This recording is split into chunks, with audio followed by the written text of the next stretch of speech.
Hello friends, welcome to my YouTube channel. സുശാന്താണ്. എല്ലാവരും സുഖമായിരിക്കുന്നു എന്ന് വിശ്വസിക്കുന്നു. ഈ ആഴ്ചയിലെ ആദ്യത്തെ ട്രേഡിംഗ് ദിവസം അവസാനിപ്പിക്കുമ്പോൾ ഇന്ത്യൻ വിപണികളെല്ലാം തന്നെ പോസിറ്റീവായിട്ടുള്ള ഒരു ക്ലോസിംഗ് ആണ് നടത്തിയിരിക്കുന്നത്.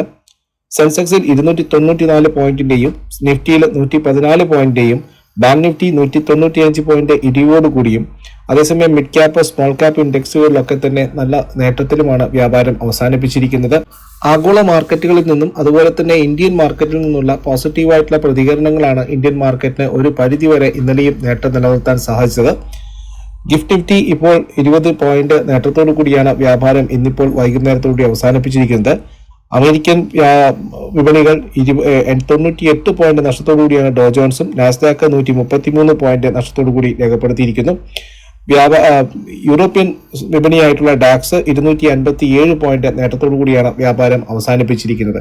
ഗ്ലോബൽ സെന്റിമെന്റ്സുകൾ വീണ്ടും കൂടുന്നു എന്നല്ലെങ്കിൽ പോസിറ്റീവായിട്ട് തന്നെ നിലനിൽക്കുന്നു എന്ന് വേണം പറയാൻ. അതേസമയം വീക്കെൻഡിൽ പാകിസ്ഥാൻ ഇന്ത്യ പ്രശ്നങ്ങളിൽ വലിയ രീതിയിലുള്ള പുരോഗതി ഉണ്ടാവാത്തതും അതുപോലെ തന്നെ US മാർക്കറ്റിൽ കണ്ടിന്യൂസ് ആയിട്ടുള്ള ഒരു ബൈങ് സൈഡിലേക്ക് നിൽക്കുന്നതും US മാർക്കറ്റിന്റെ കോൺഫിഡൻസ് വർദ്ധിപ്പിച്ചതും ഇന്ത്യൻ വിപണിക്ക് തുണയായി എന്ന് വേണം പറയാൻ. ഏകദേശം 9 ദിവസമായിട്ട് US വിപണിയിൽ റാലി തുടരുകയാണ്. അതേസമയം ഇന്ത്യക്ക് അനുകൂലമായിട്ട് ക്രൂഡ് ഓയിലിന്റെ വിലയിൽ വലിയ രീതിയിലുള്ള മാറ്റം വന്നിരിക്കുന്നു. $57 ക്രൂഡിന്റെ വില മാറിയിരിക്കുന്നത്. അതായത് ഏകദേശം 4 വർഷത്തെ ഏറ്റവും താഴ്ന്ന നിലവാരത്തിലാണ് ക്രൂഡ് ട്രേഡ് ചെയ്യുന്നത്. അതുകൊണ്ട് തന്നെ ക്രൂഡ് റോ മെറ്റീരിയൽ ആയിട്ട് ഉപയോഗിക്കുന്ന അല്ലെങ്കിൽ ക്രൂഡ് പ്രധാനപ്പെട്ട അസംസ്കൃത വസ്തുവായിട്ട് ഉപയോഗിക്കുന്ന പെയിന്റ്, അതുപോലെ തന്നെ ഏവിയേഷൻ സെക്ടർ, അതുപോലുള്ള മറ്റുള്ള ഓയിൽ റിഫൈനറികളൊക്കെ തന്നെ പോസിറ്റീവായിട്ട് നിന്നു എന്ന് വേണം പറയാൻ. 5 ദിവസമായിട്ട് FIIs കണ്ടിന്യൂസ് ആയിട്ട് FIIസും DISും നിരന്തരം ഇന്ത്യൻ മാർക്കറ്റിൽ വാങ്ങുന്നു.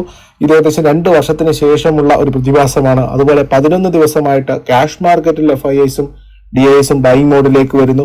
വീക്കെൻഡിൽ പ്രധാനപ്പെട്ട ഇഷ്യൂസ് ഒന്നുമില്ല. ഗ്ലോബൽ മാർക്കറ്റിലെ ക്രൂഡ് വളരെ അനുകൂലമാണ്. ഏകദേശം $84 ഇന്ത്യൻ കറൻസി വീണ്ടും ശക്തമായിക്കൊണ്ടിരിക്കുന്നു. ഡോളർ ഇൻഡെക്സ് 99 വന്നിരിക്കുന്നു. ബാങ്ക് റിസൾട്ടുകൾ, പ്രധാനപ്പെട്ട 2 ബാങ്ക് റിസൾട്ടുകൾ വീക്കെൻഡിൽ മോശമായിരുന്നെങ്കിലും കൊടാക് ബാങ്കും അതുപോലെ തന്നെ SBIയും അത് ഇന്ന് നല്ല രീതിയിൽ കറക്റ്റ് ചെയ്തിട്ടുണ്ട്. അത് ബാങ്ക് നിഫ്റ്റിയെ കുറച്ചെങ്കിലും താഴോട്ട് പോകുന്നതിൽ പങ്കുവഹിച്ചു എന്ന് പറയാം. അതേസമയം ICICI ബാങ്കും HDFC ബാങ്കിലും നിഫ്റ്റിയെ സപ്പോർട്ട് ചെയ്തു. നല്ല 2 ബാങ്കുകൾ, അതായത് ഇന്ത്യൻ ബാങ്കും കരൂർ വൈശ്യ ബാങ്കിന്റെയും റിസൾട്ട് വളരെ പോസിറ്റീവായിരുന്നു. അതുകൊണ്ട് തന്നെ ബാങ്ക് നിഫ്റ്റി ഒരു പരിധി വരെ തളർന്നില്ല, എങ്കിലും ഹയർ ലെവലിൽ പ്രോഫിറ്റ് ബുക്കിംഗ് കൃത്യമായിട്ട് കണ്ടിരുന്നു. അപ്പോൾ ഇന്നലത്തെ മാർക്കറ്റിന്റെ ക്ലോസിംഗ് അനുസരിച്ച് നോക്കുകയാണെങ്കിൽ നമുക്ക് അടുത്ത പ്രധാനപ്പെട്ട ഒരു സപ്പോർട്ട് സോൺ എന്ന് പറയുന്നത് 24,250 24,350 ഇടയിലുള്ള 100 പോയിന്റിലാണ് നിഫ്റ്റിക്ക് പ്രധാനപ്പെട്ട ഒരു സപ്പോർട്ട് സോൺ ആയിട്ടുള്ളത്. അതേസമയം നിഫ്റ്റിയുടെ പ്രധാനപ്പെട്ട റെസിസ്റ്റൻസ് എന്ന് പറയുന്നത് 24,575 24,650 ഇടയിലുള്ള 75 പോയിന്റുകളിലാണ്. സോ 24,590 600 ലെവലിൽ ഒരു പ്രധാനപ്പെട്ട റെസിസ്റ്റൻസ് പോണ് നേരിട്ടേക്കാം. അതേസമയം അപ്പർ സൈഡായിട്ട് നമുക്കുള്ളത് 24,600 ആണ്. 600-650 റേഞ്ചാണ് നമുക്ക് നിഫ്റ്റിയെ സംബന്ധിച്ച പ്രധാനപ്പെട്ട ഒരു അപ്പർ ക്യാപ്പ് ആയിട്ടുള്ളത്. അത് നിഫ്റ്റി കംഫർട്ടബിൾ ആയിട്ട് ഇന്ന് ട്രേഡ് ചെയ്ത് പാസ് ചെയ്യുകയാണെങ്കിൽ നിഫ്റ്റി വീണ്ടും 24,800 മുതൽ 25,000 വരെ പോകാനുള്ള സാധ്യതകളുണ്ട്. ഇന്ന് ഏകദേശം 44ഓളം കമ്പനികൾ റിസൾട്ടുമായിട്ട് വരുന്നുണ്ട്. അതുകൊണ്ട് തന്നെ സ്റ്റോക്ക് സ്പെസിഫിക് ആയിട്ടുള്ള ആക്ഷൻസിന് കൂടുതൽ പ്രാധാന്യം വന്നേക്കാം. മറ്റ് സ്റ്റോക്ക് റിലേറ്റഡ് ആയിട്ടുള്ള ക്വറികൾക്കും അതുപോലെ തന്നെ സ്റ്റോക്ക് റിലേറ്റഡ് ആയിട്ട് അനാലിസിസിലേക്കും പോകുന്നതിന് മുന്നോടിയായിട്ട് നമ്മുടെ ചാനൽ നിങ്ങൾ ആദ്യമായിട്ടാണ് കാണുന്നതെങ്കിൽ തീർച്ചയായിട്ടും ചാനൽ സബ്സ്ക്രൈബ് ചെയ്യാൻ മറക്കാതിരിക്കുക. വീഡിയോ കണ്ടന്റ് ഇഷ്ടമായിട്ടുണ്ടെങ്കിൽ നിങ്ങളുടെ അഭിപ്രായം രേഖപ്പെടുത്താൻ മറക്കാതിരിക്കുക. ഞാനൊരു സെബി രജിസ്റ്റേർഡ് റിസർച്ച് അനലിസ്റ്റ് ആണ്. ഞങ്ങളുടെ റിസർച്ച് അഡ്വൈസറി സർവീസുകൾക്കായിട്ട് നിങ്ങൾക്ക് ഞങ്ങളുടെ ടെലിഗ്രാം ചാനലിലേക്ക് ജോയിൻ ചെയ്യാവുന്നതാണ്. അവിടെ നിങ്ങൾക്ക് ഓപ്ഷൻ ട്രേഡ് ചെയ്യാൻ താല്പര്യമുണ്ടെങ്കിൽ, അതായത് ചെറിയൊരു ക്യാപിറ്റൽ കൊണ്ട് വളരെ പ്രിസൈസ് ആയിട്ടുള്ള മാക്സിമം അക്യുറേറ്റ് ആയിട്ടുള്ള അല്ലെങ്കിൽ റിസർച്ച് ബേസ്ഡ് ആയിട്ടുള്ള കോളുകൾ ലഭിക്കുന്നതിനായിട്ട് നമ്മുടെ മാർക്കറ്റ് മാഗ്നറ്റ് എന്ന് പറയുന്ന ഞാൻ തന്നെ നേതൃത്വം കൊടുക്കുന്ന റിസർച്ച് അനലിസ്റ്റ് ഫോമുണ്ട്. അവിടെ നിങ്ങൾക്ക് ജോയിൻ ചെയ്യാവുന്ന അതിന്റെ ഫ്രീ ലിങ്ക് ഞാൻ ഡിസ്ക്രിപ്ഷനിൽ കൊടുത്തേക്കാം. നമുക്ക് ഇന്നലെയും നമ്മുടെ അദാനി പോർട്ട് നമ്മൾ വെള്ളിയാഴ്ച കോൾ ഓപ്ഷൻ ഹോൾഡിംഗ് കോൾ ആയിട്ട് സജസ്റ്റ് ചെയ്തിട്ടുണ്ടായിരുന്നു. നല്ല രീതിയിലുള്ള റിട്ടേൺ നമുക്ക് ഉണ്ടാക്കാൻ സാധിച്ചു. അതുപോലെ തന്നെ അദാനി പോർട്ട് നമ്മുടെ ഹോൾഡിംഗ് കോൾ ആയിരുന്നു. സ്വിംഗ് സജഷൻ ആയിരുന്നു, അതുകൂടി പോസിറ്റീവിലേക്ക് വരാൻ സാധിച്ചിട്ടുണ്ട്. നല്ല രീതിയിലുള്ള പ്രോഫിറ്റ് ബുക്കിംഗ് ഇന്നലെ പ്രോഫിറ്റ് എടുക്കാൻ സാധിച്ചു എന്നുള്ളതാണ്. അതുപോലെ തന്നെ സ്വിംഗ് ട്രേഡുകൾ നിങ്ങൾക്ക് താല്പര്യം എൻ്റെ നേരിട്ടുള്ള റിസർച്ച് ഗൈഡൻസും റിസർച്ച് ഐഡിയാസും ഒക്കെ തന്നെ ഷെയർ ചെയ്യാൻ താല്പര്യമുണ്ടെങ്കിൽ നിങ്ങൾക്ക് സ്വിംഗ് ഈസ് കിങ് എന്ന് പറയുന്ന ഒരു ടെലിഗ്രാം ചാനൽ കൂടി ഇതിൻ്റെ ലിങ്ക് കൂടി ഞാൻ താഴെ കൊടുക്കുന്നു. അതിലേക്ക് നിങ്ങൾക്ക് ജോയിൻ ചെയ്യാവുന്നതാണ്. അവിടെയും എൻ്റെ റിസർച്ച് ഐഡിയകളും സ്വിംഗ് സജഷൻസ് ഒക്കെ നമുക്ക് കിട്ടുന്നതാണ്. പോളിക്യാപ്പ്, അതുപോലെ തന്നെ കരൂർ വൈശ്യ ബാങ്ക്, ഇതൊക്കെ നമ്മൾ 15 to 30 ഡേയ്സിലൊക്കെ തന്നെ കോൾ കൊടുത്തായിരുന്നു. ഗോദ്രേജ് ഫിലിപ്പ് ഇന്നലെ 7600 7700 ലെവലുകളിൽ നമ്മൾ 1 മന്തിലേക്ക് വാങ്ങിയതായിരുന്നു. അത് ഇന്നലെ 8800 എന്ന് പറയുന്ന ലെവലുകളിലേക്ക് കൊടുക്കുകയുണ്ടായി. അതേസമയം കരൂർ വൈശ്യ ബാങ്ക് പ്രോഫിറ്റ് ബുക്ക് ചെയ്യാൻ സാധിച്ചു. അതുപോലെ തന്നെ നല്ല നല്ല സ്റ്റോക്കുകളുള്ളത് പോളിക്യാപ്പ് ഏകദേശം ഏപ്രിൽ 10-12 തീയതികളോട് കൂടിയാണ് നമ്മൾ ബൈ റേറ്റിംഗിലേക്ക് കൊണ്ടുവന്നത്. 5100 5200 റേഞ്ചുകളിലായിരുന്നു നമ്മുടെ ബൈയിങ് റേഞ്ച് ഉണ്ടായിരുന്നത്. ഇന്ന് 5800 വരികയുണ്ടായി. സോ നല്ല ഇതുപോലുള്ള സ്വിംഗ് സജഷൻസുകളും റിസർച്ച് ഐഡിയാസിനുമായിട്ട് സ്വിംഗ് ഈസ് കിങ്ങും നിങ്ങൾക്ക് സെലക്ട് ചെയ്യാവുന്നതാണ്. സോ ഏതായാലും നമുക്ക് മറ്റ് സ്റ്റോക്ക് സ്പെസിഫിക് ആയിട്ടുള്ള ആക്ഷൻസിലേക്ക് പോകാം. ഇന്ന് പ്രധാനമായിട്ട് 44 കമ്പനികളാണ് റിസൾട്ടുകൾ പ്രഖ്യാപിക്കുന്നത്. അത് ലാർജ് ക്യാപ്പിൽ നിന്നും Bank of Baroda, CG Power, HPCL, Godrej Consumer, Polycab India പോലുള്ള കമ്പനികളുണ്ട്. മിഡ് ക്യാപ്പ് കമ്പനികളായിട്ടുള്ള Piramal Enterprises, Poly Medicure, Kansai Nerolac, KEA Industries, Aadhaar Housing Finance, Radico Khaitan, Paytm. Small cap കമ്പനികളായിട്ടുള്ള Mahanagar Gas, EM Mudra, Paradeep Phosphates, Avalon Technology, Kajaria Ceramics, Safari Industries, Vedant Fashions, Aptus Valley Housing, Alembic Pharma, JBM Auto പോലുള്ള കമ്പനികൾ ഇന്ന് റിസൾട്ടുമായിട്ട് വരുന്നുണ്ട്. Micro cap കമ്പനികൾ ഒരുപാടുണ്ട്, ഞാൻ അതിൻ്റെ പേരുകൾ വായിക്കുന്നില്ല. അതേസമയം നാളെ, അതായത് 7th മെയ്ക്ക് ഏകദേശം 40ഓളം കമ്പനികൾ റിസൾട്ട് പ്രഖ്യാപിക്കുന്നുണ്ട്. ലാർജ് ക്യാപ്പിൽ നിന്നും ഡാബറും കോൾ ഇന്ത്യയുമാണ് പ്രധാനപ്പെട്ട ലാർജ് ക്യാപ് കമ്പനികൾ. മിഡ് ക്യാപ് കമ്പനിയായിട്ടുള്ള ഹുഡ്കോ, അതുപോലെ തന്നെ Tata Chemicals, Voltas, Blue Star, UBL, APL Apollo, MRF, Symphony, IMPM, large small cap കമ്പനിയായിട്ടുള്ള Craftsman Auto, IB Power, Schaeffler Foods, Sapphire Foods, Sonata Software, ഇങ്ങനെയുള്ള കമ്പനികളുണ്ട്. ആ കമ്പനികളിലും ഇന്ന് റിസൾട്ട് ഓറിയന്റഡ് ആയിട്ടുള്ള പൊസിഷൻസ് ബിൽഡ് ചെയ്യാനുള്ള സാധ്യതകളുണ്ട്. അപ്പോൾ ഇന്ന് വൈകുന്നേരം വന്നിരിക്കുന്ന പ്രധാനപ്പെട്ട റിസൾട്ടുകളിൽ ക്യാംസ് ആണ്. ക്യാംസിന്റെ റിസൾട്ട് പ്രോഫിറ്റിൽ 9.1% കുറവാണ് രേഖപ്പെടുത്തിയിരിക്കുന്നത്. റവന്യൂവിലും 4% കുറവാണ്. ഇബിറ്റ 8% കുറവാണ്. മാർജിൻ 46.74 ഉണ്ടായിരുന്നത് ഇപ്പോൾ കുറഞ്ഞ് 44.74% ഏകദേശം ക്യാംസിന്റെ ഭാഗത്തുനിന്നും മാർക്കറ്റ് എസ്റ്റിമേഷന് ബിലോ ആണ് വന്നിരിക്കുന്നത്. കൊഫോർജും നെറ്റ് പ്രോഫിറ്റിൽ 21% വർധനവ് രേഖപ്പെടുത്തിയിരിക്കുന്നു. റവന്യൂവിൽ 5% വർധനവ്, ഇബിറ്റയിൽ 26% വർധനവ്, മാർജിനിൽ 9.77% ഉണ്ടായിരുന്ന മാർജിൻ ഇന്ന് 11.77% സോ കൊഫോർജിന്റെ ഭാഗത്തുനിന്നും നല്ലൊരു റിസൾട്ട് വന്നിരിക്കുന്നു. അതിന്റെ ഒരു റിഫ്ലക്ഷൻ ഇന്ന് മാർക്കറ്റിൽ കണ്ടേക്കാം. അതേസമയം CCL പ്രൊഡക്ട്സ്, കോഫി പ്രൊഡക്റ്റുകളും മറ്റൊക്കെ ട്രേഡ് ചെയ്യുന്ന CCL പ്രൊഡക്ട്സിന്റെ റിസൾട്ടിലും നല്ല രീതിയിലുള്ള പ്രോഫിറ്റ് വന്നിരിക്കുന്നു. നെറ്റ് പ്രോഫിറ്റിൽ 56.2% വർധനവാണ് രേഖപ്പെടുത്തിയിരിക്കുന്നത്. റവന്യൂ 15%, ഇബിറ്റയിൽ 38% അപ്സൈഡ് വന്നിരിക്കുന്നു. മാർജിൻ 16.25 ഉണ്ടായിരുന്നത് 19.53% ഉയർന്നിരിക്കുന്നു. അതുപോലെ തന്നെ സിജിലിറ്റി ടെക്നോളജിയിലും പ്രോഫിറ്റിൽ 15% വർധനവുണ്ട്. GHCL ടെക്സ്റ്റൈൽസ് ഇതിലും 10 കോടിയിൽ നിന്നും 14 കോടി രൂപയായിട്ട് പ്രോഫിറ്റ് ഉയർന്നിട്ടുണ്ട്. സിയിലും ലോസിലാണ് വന്നിരിക്കുന്നത്. 6 കോടി ഉണ്ടായിരുന്ന ലോസ് 36.6 കോടി രൂപയായിട്ട് ഉയർന്നിരിക്കുന്നു. റവന്യൂ 115 കോടിയിൽ നിന്നും കുറഞ്ഞ് 13% കുറവാണ് രേഖപ്പെടുത്തിയിരിക്കുന്നത്. ഇബിറ്റയിലും കുറവ് വന്നിരിക്കുന്നു. മാർജിനും മൈനസിലേക്ക് വന്നിരിക്കുന്നു. സോ സിയിലും അതിൻ്റെ ഒരു സെൽ ഓഫ് നമുക്ക് ഇന്ന് വേണമെങ്കിൽ നിശ്ചയമാകാം. ബാങ്ക് ഓഫ് ബറോഡയുടെ റിസൾട്ട് ഇന്ന് വരുന്നുണ്ട്. ബാങ്ക് ഓഫ് ബറോഡയുടെ റിസൾട്ടിൽ പ്രൊവിഷൻസ് കൂടാനുള്ള സാധ്യതകൾ മാർക്കറ്റ് എക്സ്പെക്ട് ചെയ്യുന്നുണ്ട് എന്നുള്ളത് തന്നെയാണ്.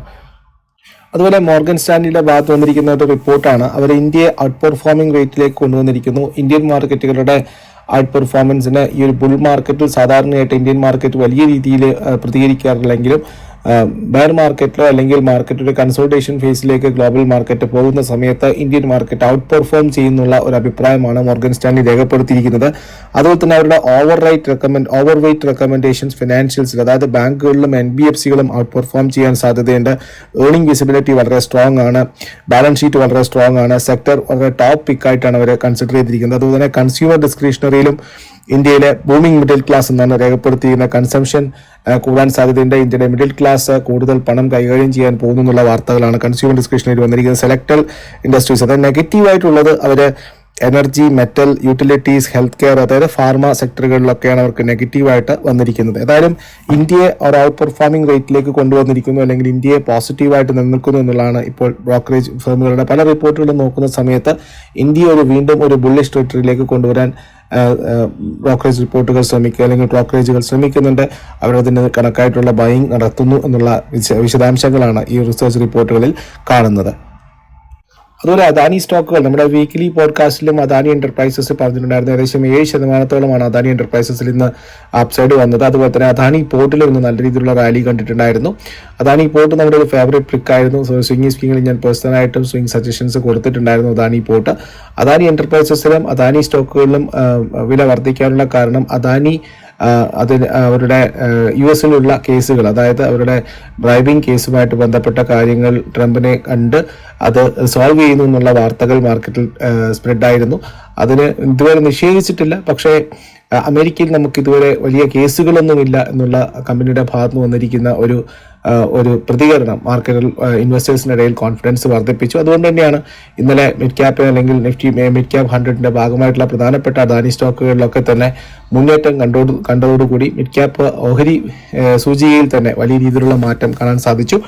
ഏതായാലും അദാനി കമ്പനിയുടെ ഭാഗത്ത് അല്ലെങ്കിൽ അദാനി ഗ്രൂപ്പ് ഓഫ് ഇൻസ്റ്റിറ്റ്യൂഷൻസിന്റെ ഭാഗത്തുനിന്നും ഇതുവരെ ക്രിട്ടിസൈസ് ചെയ്തിട്ടില്ല. അവർ ട്രംപിനെയോ ട്രംപ് അഡ്മിനിസ്ട്രേഷനുമായിട്ട് ബന്ധപ്പെട്ടവരെയോ കാണുന്നു, ആ ഒരു കേസുമായിട്ട് ബന്ധപ്പെട്ട കാര്യങ്ങൾ ചർച്ച ചെയ്യുന്നു എന്നുള്ളതാണ്.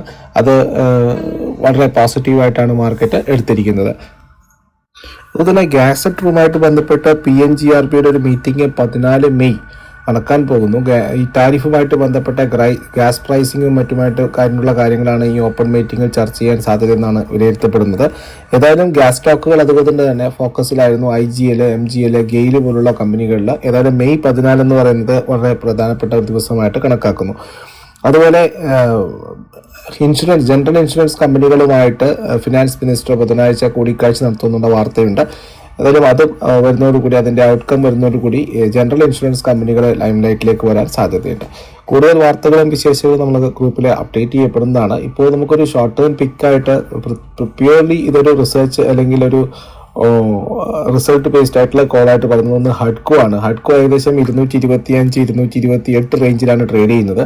216 താഴെ സ്റ്റോപ്പ് ലോസ് വെച്ച് ചെയ്തുകൊണ്ട്, അല്ലെങ്കിൽ 218 താഴെ സ്റ്റോപ്പ് ലോസ് വെച്ചുകൊണ്ട് നമുക്ക് ഹഡ്കോയിൽ റിസൾട്ട് ഓറിയന്റഡ് ആയിട്ടുള്ള ഒരു സ്ട്രാറ്റജി ബിൽഡ് ചെയ്യാം. അടുത്തൊരു ടാർഗറ്റ് ഹഡ്കോയിൽ 240 മുതൽ 250 വരെ ആയിരിക്കാം. ഇതൊരു 5 മുതൽ 15 ദിവസം വരെയുള്ള ഒരു 10 മുതൽ 15 ദിവസം വരെയുള്ള ഒരു കോളായിട്ട് കണക്കാക്കേണ്ടതാണ്. സോ 225, 224 to 228 നമുക്ക് ഹഡ്കോയിൽ ഒരു എൻട്രിയും 217 താഴെ നമുക്കൊരു ഹഡ്കോയിൽ എക്സിറ്റും, അതായത് സ്റ്റോപ്പ് ലോസ് ആയിട്ടും 240 മുതൽ 250 വരെ ടാർഗറ്റ് എടുത്തുകൊണ്ട് ഹഡ്കോയിൽ നിൽക്കുക. അതേപോലെ തന്നെയാണ് നമുക്ക് IRCTCയിലും ഉള്ളത്. IRCTCയിലും ഒരു ബൈ റേഞ്ച് കാണുന്നു. IRCTCയിൽ റിസൾട്ട് ഈ ആഴ്ച വരുന്നുണ്ട്. IRCTCയിലെ റിസൾട്ട് ഒരു എക്സിറ്റ് എന്ന് പറയുന്നത് ഏകദേശം 750 മുതൽ അങ്ങോട്ടാണ് IRCTCയുടെ റേഞ്ച് വരുന്നത്. IRCT ഇപ്പോൾ ഏകദേശം 765 ആണുള്ളത്. ഒരു കൃത്യമായിട്ടുള്ളൊരു ബൈങ് റേഞ്ച് എന്ന് പറയുന്നത് 757 മുതൽ 763 വരെയുള്ള ഒരു റേഞ്ച് നമുക്കൊരു ബൈങ് റേഞ്ച് ആയിട്ട് എടുക്കാം. സ്റ്റോപ്പ് ലോസ് നമുക്ക് 710 താഴെ മാത്രമേ കാണുന്നുള്ളൂ. ഇത് ഏകദേശം ഒരു മാസത്തേക്കുള്ള ഒരു ട്രേഡിംഗ് ഓപ്പർച്യൂണിറ്റി ആയിട്ട് എടുക്കാവുന്നതാണ്. അതേസമയം ടാർഗറ്റ് 800 മുകളിലാണ്. 800 മുതൽ 820 വരെയെങ്കിലും പോകാനുള്ള സാധ്യത നമുക്ക് IRCTCയിൽ കാണുന്നു. ഞാൻ ഈ പറഞ്ഞ 2 റിസർച്ച് അഡ്വൈസറി കോളുകളും കൃത്യമായിട്ടുള്ള റിസ്ക് അനുപാതത്തിനോട് കൂടി മാത്രം നിങ്ങൾ എടുക്കുക.